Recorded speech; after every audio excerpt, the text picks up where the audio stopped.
بسم اللہ الرحمن الرحیم۔ سلطان محمود غزنوی کا شمار نیک اور عادل حکمرانوں میں سے ہوتا ہے۔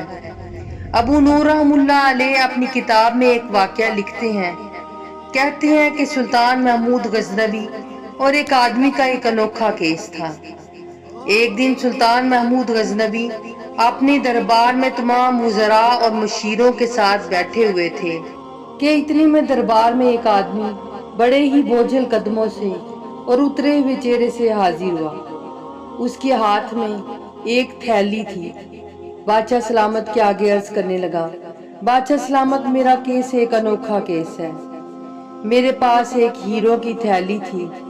میں کہیں دور سفر پر جا رہا تھا۔ مجھے خوف تھا کہ راستے میں کوئی مجھ سے یہ لوٹ نہ لے، تو میں فلاں علاقے کے ایک قاضی کے پاس گیا اور اپنی ہیروں سے بھری ہوئی تھیلی امانت کے طور پر رکھوا کر سفر پر چلا گیا۔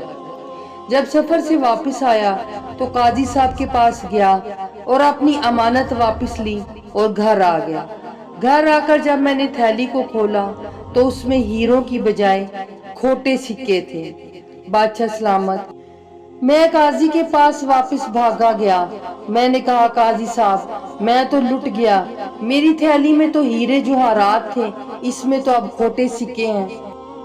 وہ قاضی آگے سے میرے گلے کو پڑتا ہے اور کہتا ہے کہ دیکھو کہیں سے تھیلی پھٹی ہے، کہیں سے کوئی سوراخ ہے؟ تو جب کوئی سوراخ نہیں، تھیلی بھی نہیں پھٹی ہوئی، سلائی بھی اسی طرح سے ہے جیسے تم نے کی تھی، تو پھر میں اس بات کا کیسے ذمہ دار ہوں؟ بادشاہ سلامت، میں تو لٹ گیا ہوں، میں برباد ہو گیا ہوں۔ میری ساری زندگی کی جمع پونجی یہی ہیرے جواہرات تھے جو کہ قاضی نے لوٹ لیے، اور میں خدا اور اس کے رسول صلی اللہ علیہ وآلہ وسلم کی قسم اٹھا کر حلف دیتا ہوں کہ بادشاہ سلامت میں سچا ہوں، میری تھیلی میں ہیرے تھے جبکہ واپسی میں مجھے کھوٹے سکے ملے ہیں۔ بادشاہ نے بولا، اچھا، تم اپنی تھیلی یہیں رکھو اور واپس چلے جاؤ، جب میں تمہیں بلاؤں گا پھر تم واپس آنا۔ اس نوجوان نے ایسے ہی کیا اور وہ واپس چلا گیا۔ چنانچہ بادشاہ سلامت فوراً اٹھ کھڑے ہوئے اور اعلان کیا، ہم 3 دن کے لیے سیر پر روانہ ہو رہے ہیں۔ جب محفل برخاست ہو گئی اور دربار میں کوئی شخص نہ رہا تو بادشاہ سلامت نے چھری منگوائی۔ جب سب لوگ چلے گئے اور بادشاہ سلامت اکیلے رہ گئے تو انہوں نے اس چھری کے ساتھ اپنے تخت کا گدا کاٹ دیا اور کسی کو خبر نہ ہونے دی۔ باہر جا کر انہوں نے اعلان کیا کہ خبردار، میرے کمرے میں صفائی کرنے والے ملازمین کے علاوہ کسی کو جانے کی اجازت نہیں۔ یہ کہہ کر وہ 3 دن کے لیے سفر پر روانہ ہو گئے۔ اگلے دن جب ملازمین صفائی کے لیے آئے تو کیا دیکھتے ہیں کہ تخت کا گدا پھٹا ہوا ہے۔ ان کی تو جان پہ بن گئی۔ انہوں نے سوچا کہ جب بادشاہ سلامت واپس آئیں گے اور تخت کا گدا پھٹا ہوا دیکھیں گے، ہمارا سر تن سے جدا کر دیں گے۔ اب انہیں اپنی جان کے لالے پڑ گئے۔ وہ دوڑ پڑے اور سوچا کہ کسی ایسے رفوگر کی تلاش کرتے ہیں کہ جو اس گدے کو اس مہارت سے سیے کہ پتہ نہ چلے کہ یہاں سے کبھی گدا پھٹا بھی تھا۔ چنانچہ وہ ڈھونڈتے ڈھونڈتے احمد رفوگر کے پاس پہنچ گئے۔ وہ ایسا رفوگر تھا کہ جس چیز کو جہاں سے سلائی کرتا تھا پتہ نہیں چلتا تھا کہ کبھی یہاں سے کوئی چیز پھٹی بھی ہوگی۔ وہ اس کو لے کر دربار میں پہنچے اور بادشاہ سلامت کے تخت کا وہ گدا دکھایا جو پھٹا ہوا تھا۔ احمد رفوگر بولا، پریشان ہونے کی ضرورت نہیں، میں ایسا سیوں گا کہ آپ لوگ بھی پہچان نہیں سکیں گے کہ یہ کہاں سے پھٹا تھا۔ چنانچہ احمد رفوگر نے بڑی ہی کاریگری دکھائی اور اس تخت کے گدے کو ایسے سلائی کیا کہ کوئی پہچان ہی نہ سکا کہ گدا کہاں سے پھٹا ہوا تھا۔ چنانچہ اگلے دن سلطان محمود غزنوی کی واپسی ہوئی۔ سفر سے واپسی کے بعد سلطان محمود غزنوی فوراً اپنے تخت کی طرف گئے۔ جیسے ہی تخت پر نظر پڑی تو دیکھا کہ اس کا گدا سلا ہوا ہے، کہیں سے پھٹا ہوا ہی نہیں۔ بادشاہ سلامت پہچان ہی نہ سکے کہ گدا پھٹا ہوا کہاں سے تھا، حالانکہ خود انہوں نے اپنے ہاتھوں سے چھری کے ساتھ اس گدے کو پھاڑا تھا۔ سلطان محمود غزنوی بولے، یہ گدا یہاں سے پھٹا ہوا تھا، یہ کس نے سلائی کیا ہے؟ تو ملازمین بولے، بادشاہ سلامت، یہ گدا تو پہلے ہی ایسے کا تھا۔